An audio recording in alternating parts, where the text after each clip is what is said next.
Scale আছে না সবার? নিশ্চয়ই। আচ্ছা, কাটা বসাবা হচ্ছে তোমার কোথায়? এই যে দেখো, কাটা বসাবা জিরো বিন্দুতে। তোমাদের এই যে কাটা, এই যে এটা হচ্ছে কাটা আছে, হ্যাঁ। আমার এটা যদিও কাটা দেখা যাচ্ছে কিনা, দেখো কাটা দেখা যাচ্ছে তাই না? জি এই স্যার, কাটা আমি করছি। হ্যাঁ, আমি করছি। আঁকছো? না, আঁকি নাই, কিন্তু মাপ নিছি। আচ্ছা, এই যে মাপটা কিভাবে নিতে হবে একটু দেখো। কাটা বসাবা জিরো বিন্দুতে, আর 2 সেন্টিমিটার যেখানে আছে সেইখানে কি পেন্সিল পেন্সিল বসাবা, এই যে এরকম, বুঝছো? ধরো এই যে এখানে 2 সেন্টিমিটার, হ্যাঁ। তো পেন্সিলটা এই যে দুইয়ের ঘরে রাখবা, বুঝছো? জি স্যার। আফান, ইয়েস স্যার, বুঝছি। আচ্ছা, তাহলে এখন কি করবা? এই যে মাপটা এইভাবে নিবা নিবা, ঠিক আছে। জিরো বিন্দুতে বসাবা কাটা, এই যে কাটা, আর পেন্সিল বসাবা দুইয়ের ঘরে, হ্যাঁ। দুইয়ের রেখা যেখানে আছে সেইখানে।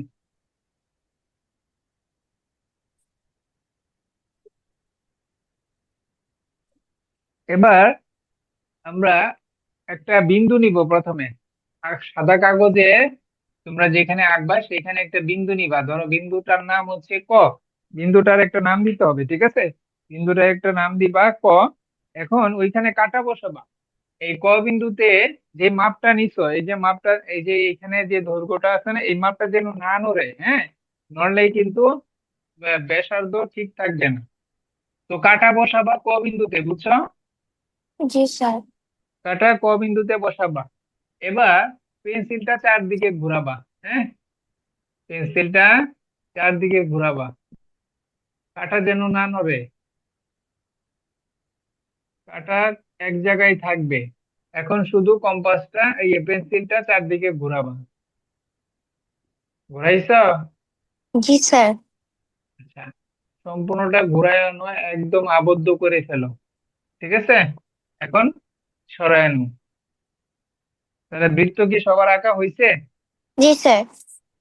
আচ্ছা, তাহলে এভাবেই কিন্তু বৃত্ত আঁকতে হবে, হ্যাঁ।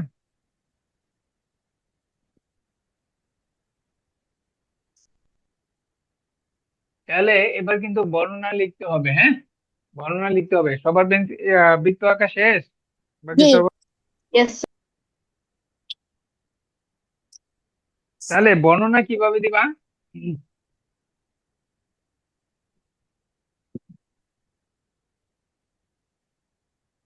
দেখো প্রশ্নে কি বলছে।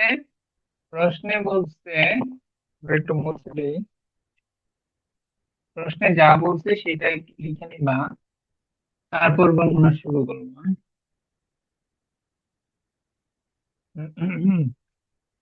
দেখো প্রশ্নে বলছে যে বৃত্তের কেন্দ্রগামী জায়ের অর্ধেক 2 সেন্টিমিটার। তাহলে লিখবা যে এখানে লিখবা বৃত্তের কেন্দ্রগামী জায়ের অর্ধেক 2 সেন্টিমিটার, হ্যাঁ। প্রশ্নে যেটা বলছে সেটা আগে একটু লিখতে হবে। তারপর এখন যেহেতু বৃত্তটা আঁকতে বলছে, তাহলে আমরা লিখবো যে তাহলে বৃত্তটি আঁকা হলো, বৃত্তটি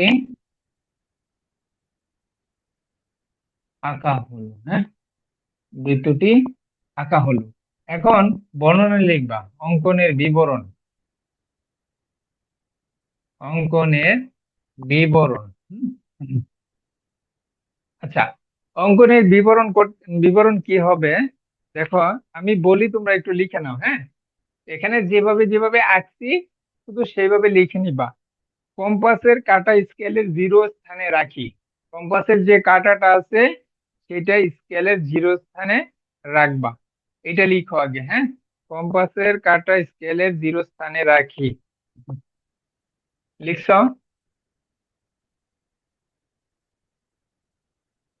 লিখছ? No sir.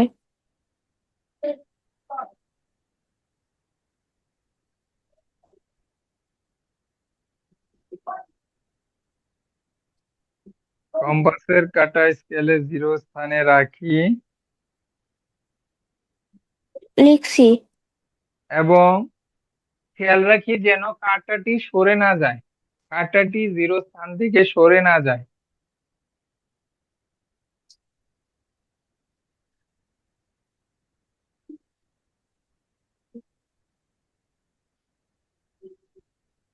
Affan লিখছ? Yes, sir.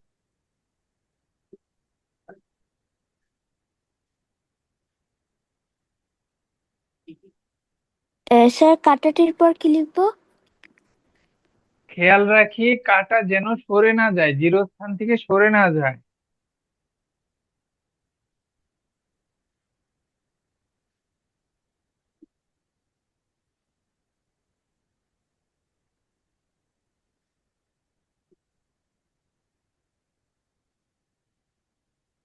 লিখছি। আচ্ছা, তারপর লিখো কম্পাসের পেন্সিলটি স্কেলের 2 সেন্টিমিটার স্থানে রাখি। এরপর কি কম্পাসের কাঁটা বসাইলা, এরপর কি পেন্সিল বসাইতে হবে না? পেন্সিল বসাও। লিখো যে কম্পাসের পেন্সিলটি, লিখো কম্পাসের পেন্সিলটি স্কেলের 2 সেন্টিমিটারের স্থানে রাখি। আমরা তো আঁকছি এইভাবেই, তাই না? প্রথমে জিরো বিন্দুতে কাঁটা রাখি, এরপর কি 2 সেন্টিমিটার স্থানে, পেন্সিলের দুই স্যার সেন্টিমিটার স্থান কম্পাসের পেন্সিলটি স্কেলের 2 সেন্টিমিটারের স্থানে রাখি। স্কেলের 2 সেন্টিমিটার 2.5। 2.5 কোথায় পেলাম? 2.5 না? কেন 2 সেন্টিমিটার পাও না স্কেলে? আমি পাইছি কিন্তু আমি 2.5 দিছি, 2.5 দিছি। কেন প্রশ্নে দিচ্ছে 2 সেন্টিমিটার, তুমি 5 দিবা কেন? প্রশ্নে যেভাবে বলছে সেভাবে লিখতে হবে। প্রশ্নে যদি বলে 5 সেন্টিমিটার, তাহলে 5 সেন্টিমিটার লিখবা। বুঝা গেল? জি স্যার। শেষ হয়েছে?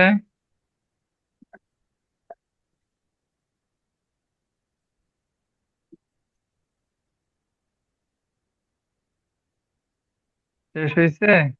Yes sir. আচ্ছা, বৃত্তের কেন্দ্র ক নির্ধারণ করি। বৃত্তের কেন্দ্র ক নির্ধারণ করি, লিখো।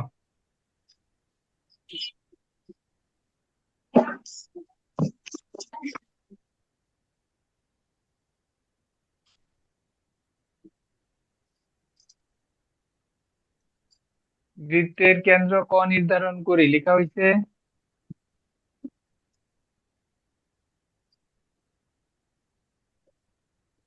স্যার কি বললেন আবার বলেন। বৃত্তের কেন্দ্র ক নির্ধারণ করি। বৃত্তের কেন্দ্র কি ক না? এই যে জি। এখানে কি দিছি, ক দিছি, সেটাই লিখবা যে বৃত্তের কেন্দ্র ক নির্ধারণ করি।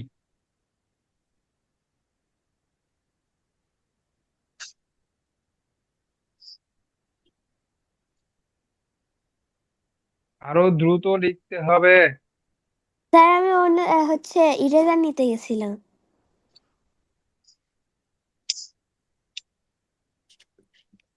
স্যার বলুন এখন। এবং কম্পাসের কাঁটাটি সেখানে রাখি। কম্পাসের কাঁটা বসাইছি না ক বিন্দুতে, এটাই বলছি। বৃত্তের কেন্দ্র ক নির্ধারণ করি এবং কম্পাসের যে কাঁটা আছে সেই কাঁটাটা ক বিন্দুতে বসাই।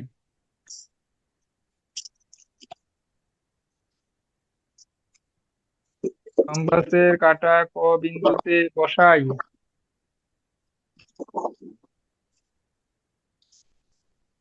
অথবা রাখি। কম্পাসের কাঁটা ক বিন্দুতে রাখি।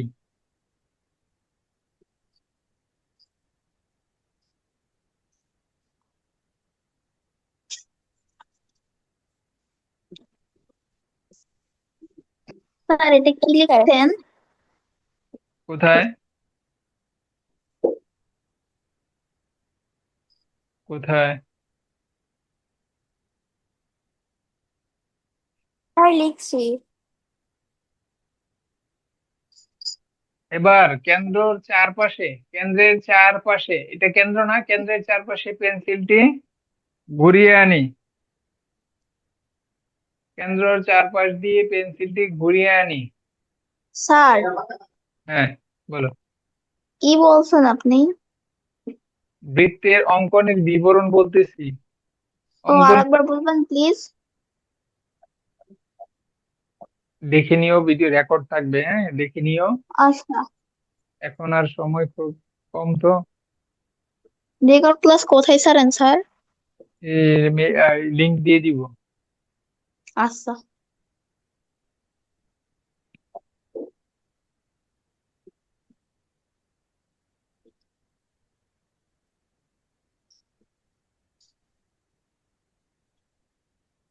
লিখছো? জি স্যার। Yes, sir. আচ্ছা, তাহলে তাহলে আমাদের কেন্দ্র বিশিষ্ট বৃত্তটি বৃত্তটি আমাদের কাঙ্ক্ষিত বৃত্ত। অকেন্দ্র বিশিষ্ট বৃত্তটি কাঙ্ক্ষিত বৃত্ত। ঠিক আছে, বা অঙ্কিত বৃত্ত। শেষ। স্যার 5 নাম্বারটা আরেকবার বলবেন, লাস্টেরটা। কেন্দ্রের চারপাশে পেন্সিলটি ঘুরিয়ে আনি। কেন্দ্রের চারপাশে পেন্সিল ঘুরিয়ে আনছি না, এটাই তো বলছি। লিখছ? জি। তাহলে কেন্দ্র বিশিষ্ট বৃত্তই আমাদের অঙ্কিত বৃত্ত। কেন্দ্র বিশিষ্ট বৃত্তই নির্ণীয় বৃত্ত।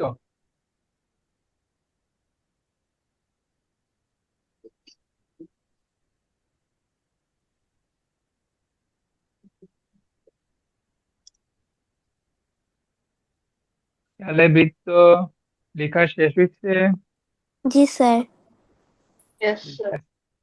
তাহলে এখন সবাই বৃত্ত আঁকতে পারবা। জি। ব্যাসার্ধ দিয়ে দিতে পারে, অথবা যে যে কেন্দ্রগামী যায়ের অর্ধেক দিয়ে দিতে পারে, যাই দিক। তো ব্যাসার্ধ, এটা অর্ধেক দিলেও ব্যাসার্ধ হবে। আর ব্যাসার্ধ কিভাবে মাপ নিবা এবং কেন্দ্র নির্ধারণ করবা, তারপর পেন্সিল চারদিকে ঘুরে আনবা, তাহলে বৃত্ত হয়ে যাবে। তাহলে এখন পারবা। আচ্ছা, জি। আজকে একটু দশম অধ্যায় আলোচনা করব, হ্যাঁ, তথ্য উপাত্ত।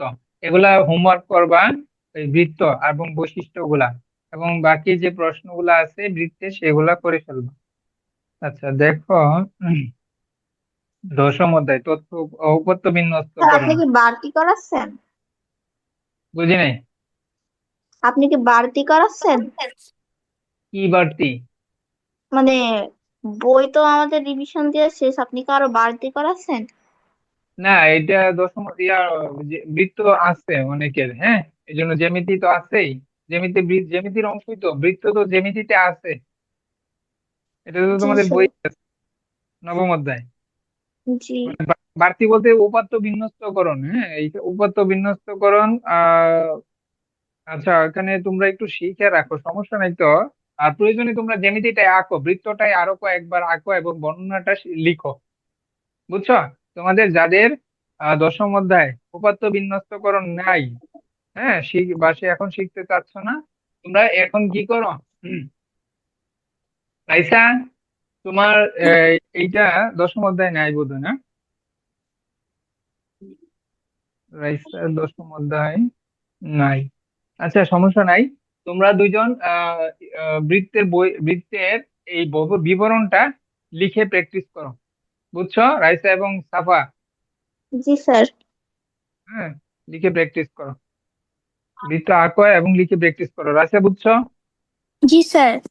আচ্ছা, তাহলে আহ, আফান, স্যার আমার তো উপাত্ত বিন্যস্ত আছে।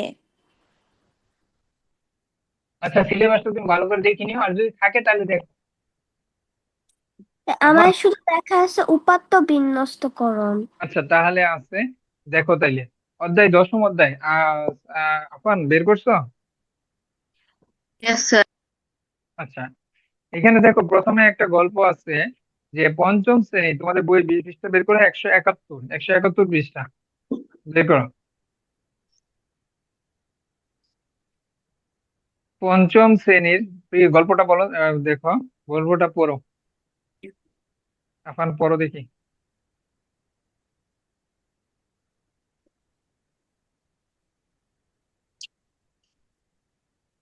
নিচে পঞ্চম শ্রেণীর শিক্ষার্থীদের একটি মাসে উপস্থিতির সংখ্যা দেওয়া হলো।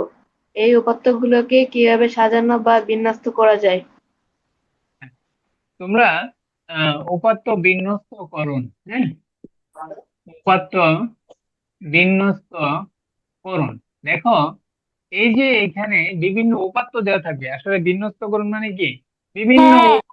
উপাত্ত দেয়া থাকবে, সেই উপাত্তগুলোকে আসলে বিন্যস্তকরণ মানে কি, সাজানো। বিন্যস্তকরণ কথাটার মানে হচ্ছে কি সাজানো। যেমন ধরো তোমাদের ক্লাসের এক মাসের উপস্থিতির সংখ্যা, ধরো প্রথম দিন 23 জন আসছে, প্রথম দিন 23 জন আসছে, দ্বিতীয় দিন 20 জন আসছে, তৃতীয় দিন 8 জন আসছে, চতুর্থ দিন 15 জন আসছে, তারপরে 21 জন, এভাবে কি তোমাদের ক্লাসের এক মাসে কোন দিন কতজন ছাত্রছাত্রী আসছে সেটা কিন্তু এখানে বলে দেওয়া আছে, তাই না? জি স্যার। বলে দেওয়া আছে। এখন বলছে এখানে কিন্তু উপাত্ত গুলো বিন্যস্ত নাই, সাজানো নাই, বুঝছো? দেখো ছোট থেকে বড় বা বড় থেকে ছোট, সাজানো নাই। তো এইখানে বিন্যস্ত বলতে কিন্তু এটাই বোঝানো হয়েছে, ক্রমানুসারে সাজাইতে হবে। হ্যাঁ, এই উপাত্ত গুলো কিভাবে সাজানো বা বিন্যস্ত করা যায়, এখানে তোমাকে যদি বলে এই উপাত্ত গুলোকে কিভাবে বিন্যস্ত করবা, তখন তোমাকে কি করতে হবে, ক্রমানুসারে সাজাইতে হবে ছোট থেকে বড়। ঠিক আছে? Okay sir. তাহলে এই উপাত্ত গুলা থেকে ছোট থেকে বড় তোমরা সাজাইতে পারবা না? জি স্যার। সাজাতে পারবা। তাহলে বিন্যস্ত, সাজানো বা বিন্যস্তকরণ এইভাবে করে নিবা পরীক্ষায় আসলে। আচ্ছা, এবার দেখো এই যে উপাত্ত গুলা, এই উপাত্ত গুলা আমরা সারণীর আকারেও সাজাইতে পারি। সারণী করে প্রকাশ আসতে পারে, অথবা সারণী করো, সারণীবদ্ধ করো, এই ধরনের কথা থাকতে পারে। তখন তোমরা কিভাবে করবা, যে এই যে 30 দিনের ছাত্রছাত্রীর উপস্থিতির সংখ্যা, এই সংখ্যাটাকে বললো যে সারণীবদ্ধ করো বা সারণী আকারে প্রকাশ করো, তখন কিভাবে প্রকাশ করবা? দেখো, উম, শ্রেণী ব্যবধান, প্রথমে তোমাদের শ্রেণী ব্যবধান করা লাগবে। হ্যাঁ, শ্রেণী ব্যবধান এরকম ছক বানাইতে হবে। দেখো এটা হচ্ছে প্রথম ঘরটা রাখবা শ্রেণী ব্যবধান, শ্রেণী ব্যবধান, হ্যাঁ। তারপর দ্বিতীয় ঘরে কি রাখবা, টালি চিহ্ন, টালি চিহ্ন, তারপর দিবা হচ্ছে সংখ্যা। ঠিক আছে, এরকম 3টা ঘর বানাও, বানাইছো? এরকম স্কেল দিয়ে তোমরা করবো, অবশ্যই স্কেল দিয়ে। এটা আবার কলম দিয়ে করতে পারবা, এটা পেন্সিল দিয়ে আবার করো না।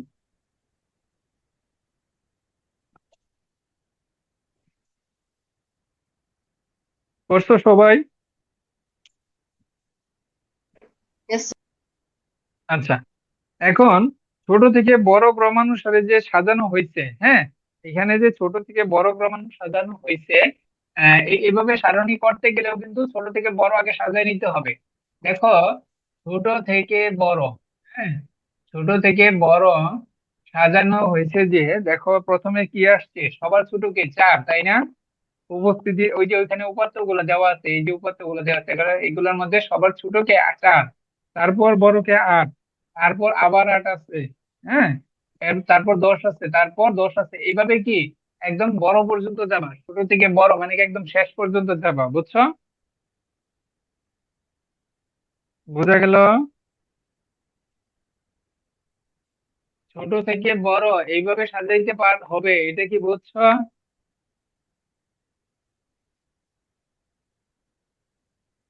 yes, Raisa, sir.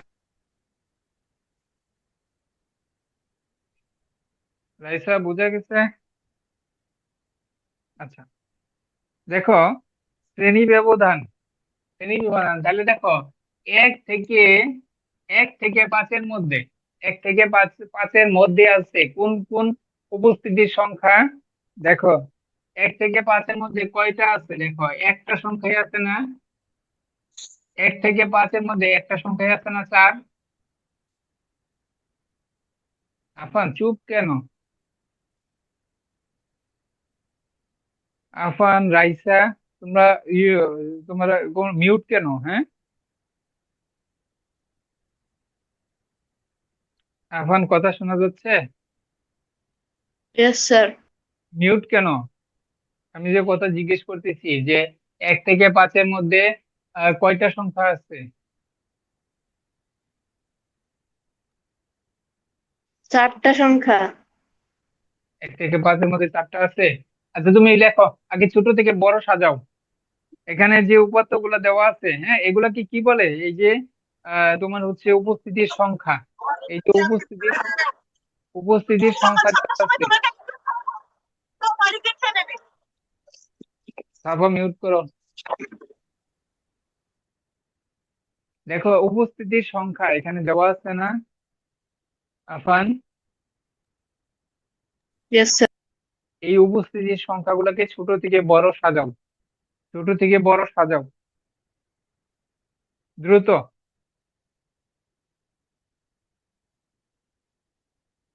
Raisa mute কেন? কি বলছি বলো দেখি। ছোট থেকে বড় সাজাতে সাজাইছো? সাজাচ্ছি। সাজাও, দ্রুত সাজাও।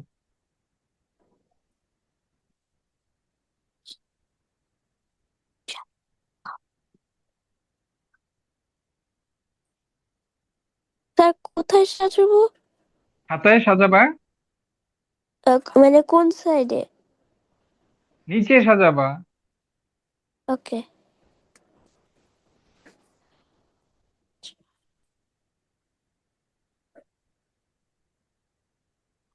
স্যার, হচ্ছে মাল্টিপল টাইমস দেওয়া আছে যে হচ্ছে হ্যাঁ, মাল্টিপল লিখবা। যেটা মাল্টিপল দেওয়া আছে মাল্টিপলই লিখবা। 8 2 বার আছে 8 বার লিখবা। 10 যত কয়বারই থাকুক সবগুলা রিপিট লিখতে হবে, আর যেগুলো রিপিট ওকে নাই দরকার ওকে নাই। Sir, okay sir.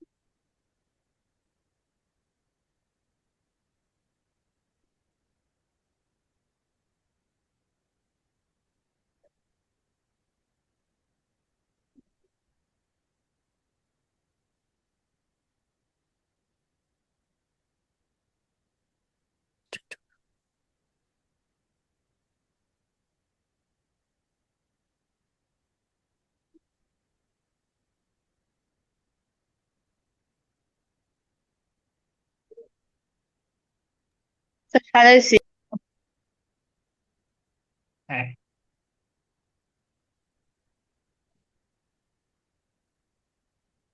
সাজাইছ? আচ্ছা, হয় নাই স্যার। আরো ফাস্ট হইতে হবে, স্লো হইলে হবে না। আর কয়দিন আছে পরীক্ষা? দ্রুত আরো করতে হবে। আরো 2 মাস।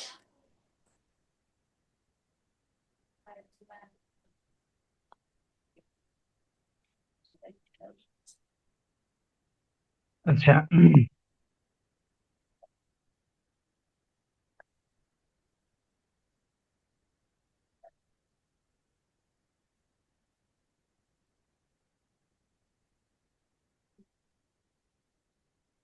আচ্ছা, যতটুকু সাজাইছো সেখানে দেখো আফান, দেখতে পাচ্ছ? Yes sir. আচ্ছা দেখো, এইখানে কি আছে? ছক বানাইতে হবে। যেহেতু শ্রেণী বিন্যস্ত করতে বলছে, তাহলে কি করতে হবে? প্রথমে শ্রেণী ব্যবধান লিখবা। দেখো রাইসা, দেখো আগে জি এইটা দেখো। প্রথমে প্রথমে শ্রেণী ব্যবধান লিখবা, বুঝছো? জি স্যার। তারপর টালি চিহ্ন দিবা। তারপরে কি দ্বিতীয় ঘরে টালি চিহ্ন দিবা, হ্যাঁ। এগুলো হচ্ছে তোমার কলাম। প্রথম কলামে দিবা শ্রেণী ব্যবধান। তারপর দ্বিতীয় কলামে কি লিখবা? টালি চিহ্ন। তৃতীয় কলামে কি লিখবা? সংখ্যা। বুঝছো? জি আচ্ছা, লিখে আবার এরকম এগুলো দাও, সারি বানাও। এই যে এভাবে টান দাও, এভাবে সোজা স্কেল দিয়ে, এগুলো স্কেল দিয়ে টান দিবা, হ্যাঁ। সোজা স্কেল দিয়ে টান দিছ। জি স্যার। ইয়েস এখন স্যার। এই যে তোমরা ছোট থেকে বড় সাজাইছো 1 থেকে 5-এর মধ্যে। হ্যাঁ, এগুলো হচ্ছে শ্রেণী ব্যবধান। 1 থেকে 5-এর মধ্যে কয়টা সংখ্যা আছে? একটা কয়টা আছে আফান? আফান এক- কয়টা আছে? একটা একটা একটা আছে। তাহলে এখানে টালি চিহ্ন দিবা এক। টালি চিহ্ন এইভাবে দিতে হয়, একটা খাড়া টান দিবা। হ্যাঁ, আর এইখানে তাহলে মোট কয়টা আছে টালি চিহ্ন? টালি চিহ্ন কয়টা আছে? একটা একটা একটা। তাহলে সংখ্যার করে এক লিখবা। তারপর দেখো 6 থেকে 10, 5-এর পরে 6 না, এরপর 6 থেকে শুরু করবা, 6 থেকে 10। মানে মোট এখানে কয়টা শ্রেণী? 6, 7, 8, 9, 10, মোট 5টা মোট আহ, মোট 6 থেকে 10 পর্যন্ত ব্যবধান কত? 10 থেকে 6 বিয়োগ করলে 5 না? 10 থেকে 6 বিয়োগ করলে 5, এটাই হচ্ছে শ্রেণী ব্যবধান, বুঝছো? আবার 5-এর থেকে 1 বিয়োগ করলে, সরি, 1 বিয়োগ না, এখানে দেখো মোট কয়টা দেখো, 6, 7, 8, 9, 10, মোট কয়টা সংখ্যা? শ্রেণী? 1, 2, 3, 4, 5, মোট 5টা সংখ্যা না? 6 থেকে 10 পর্যন্ত মোট কয়টা? 5টা না? Yes sir. তাহলে এইটাই বোঝাচ্ছে যে এখানে মোট 5টা সংখ্যা আছে 6 থেকে 10। দেখো 6 থেকে 10-এর মধ্যে মোট কয়টা সংখ্যা আছে বের করো তো। ছোট থেকে বড় সাজাইছো, 6 থেকে 10-এর মধ্যে মোট কয়টা সংখ্যা আছে? চারটা সংখ্যা আছে। 4টা সংখ্যা আছে। তাহলে টালি চিহ্ন খাড়া চিহ্ন দাও। টালি চিহ্ন হচ্ছে এই খাড়া চিহ্ন, খাড়া চিহ্ন 4টা দাও, দিছো? Yes sir. তাহলে সংখ্যার ঘরে লিখো টালি চিহ্ন কয়টা আছে? 4টা আছে, লিখছো? Yes sir. আচ্ছা, তারপর দেখো 11 থেকে 15, 10-এর পরে কত? 11, 11 থেকে 15, এখানে মোট কয়টা সংখ্যা আছে ছোট থেকে বড়? স্যার পাঁচটা। 5টা না 6টা? ভালো করে দেখো। রাইসা কয়টা আছে 11 থেকে 15? 11 থেকে 15, 1 সেকেন্ড স্যার।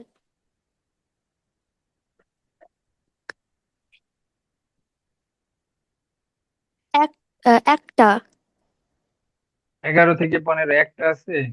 ভালো করে দেখো। আহ, আচ্ছা, তোমাদেরকে তো এখানে পাঁচটা আছে। দু কয়টা? ছয়টা ছয়টা স্যার। 11 থেকে 15 কয়টা আছে? আচ্ছা রাইসা, চারটা। 4টা কেন? 4টা কেন? কয়টা আছে 12 স্যার? আছে, 12 আছে একবার একটা, 4, 14 আছে 2 বার, 15 আছে 3 বার। কয়টা হইলো তাইলে? 1, 2, 3, 4, 12 কয়টা আছে? একটা না? 6টা। Yes sir. হ্যাঁ, 6টা আছে। তা এতক্ষণ লাগলো কেন? 1, 2, 3, 4। আচ্ছা, টালি চিহ্ন কিভাবে লিখতে হয়? যখন 5টা হয়, যেমন 1, 2, 3, 4, পাঁচ এগুলো নাম্বার মাঝখান টালি, থেকে টেনে নিতে হয়। 5 নাম্বার টালিটা এইভাবে দেওয়া হয় না। 5 নাম্বার টালিটা এরকম আড়াআড়ি এক কোণা কাটবা। থেকে আরেক কোণা টানে নিতে হয়। হ্যাঁ, মানে ওই কোণা থেকে নিচের দিকে, মানে উপরের ডান দিকে কোণা থেকে বাম দিকে নিচের কোণা টান দিতে হয় স্যার। হ্যাঁ, হ্যাঁ, ডান থেকে বামে টান দিবা। দেখো 1, 2, 3, 4, তারপরের টানটা খাড়া হবে না, তারপরের টানটা এরকম আড়াআড়ি হবে, বুঝছো? বোঝা গেছে রাইসা? Yes sir. আচ্ছা, তাহলে এখানে মোট কয়টা হলো? 5টা। তারপরে একটা দিবা 6, ঠিক আছে? তাহলে সংখ্যা বসাবা কত? 6। বোঝা গেল? বোঝা গেল? Yes sir. তারপরে দেখো, তারপরে যাও আরো 16 থেকে 20, 16 থেকে 20, এখানে তো বের করবা। তারপরে 21 থেকে 25, 21 থেকে 25, 25-এর পরে তো আর নাই। 25-এর পরে কি আরো সংখ্যা আছে? এখানে যতগুলা সংখ্যা আছে দেখো, সব 25-এর মধ্যে। সর্বোচ্চ কি 23 পাইছো না? স্যার 10টা সংখ্যা আছে। 10টা থাকলে 10টা লিখবা। 10টা কেন? 5টা আছে। 16 থেকে 20, 10টা আসবে কোত্থেকে? 16 থেকে 20, 5টা আছে। 16 একবার, 20 4 বার আছে, দেখো।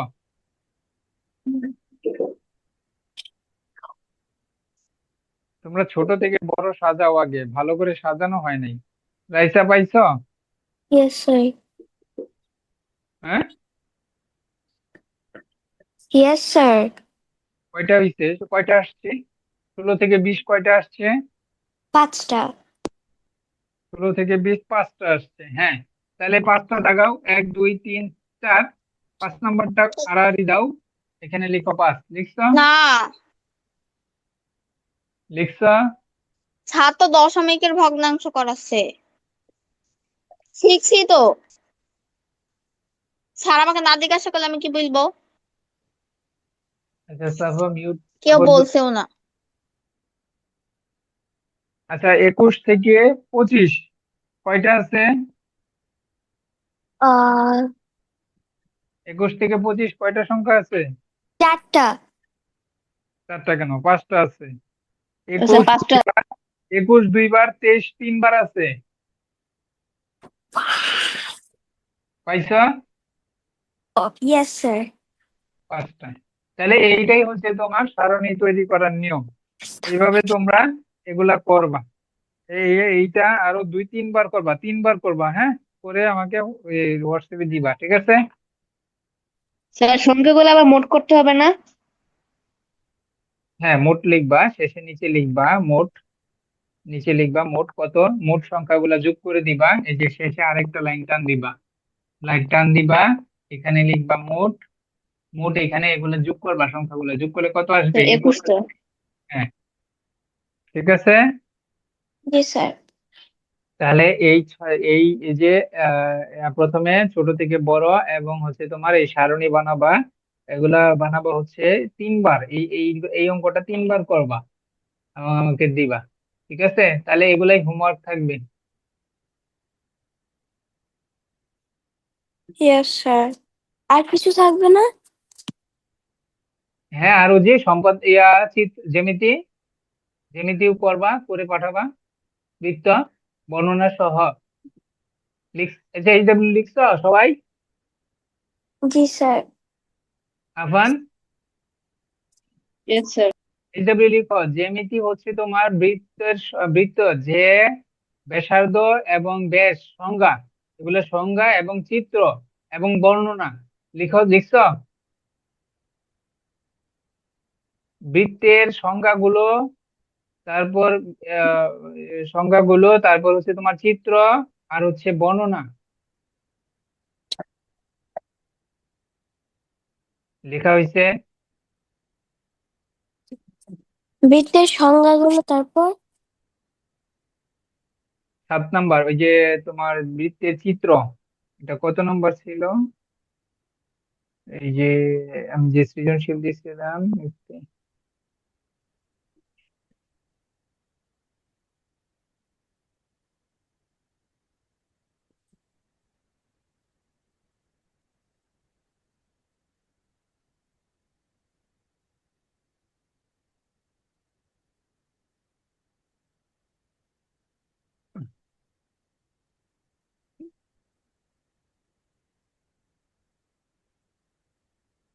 14 নাম্বার, সৃজনশীল 14 নাম্বার। 15 নাম্বার করবা, 14 15 16 লিখো। সৃজনশীল 14 15 16 লিখছো? জি স্যার। এখন লেখা হয়েছে। Yes sir. সৃজনশীল 14 15 16, আর হচ্ছে তোমার আহ, বর্ণনা, বর্ণনা সহ মানে সৃজনশীল করে সবগুলো করবা, তাইলেই হবে। আর ও তথ্য উপাত্ত লিখো, তথ্য উপাত্তের অঙ্কটা। Okay sir. ঠিক আছে, এগুলাই হোমওয়ার্ক, এগুলা করে গ্রুপে দিয়ে দিবি। আর আরফান,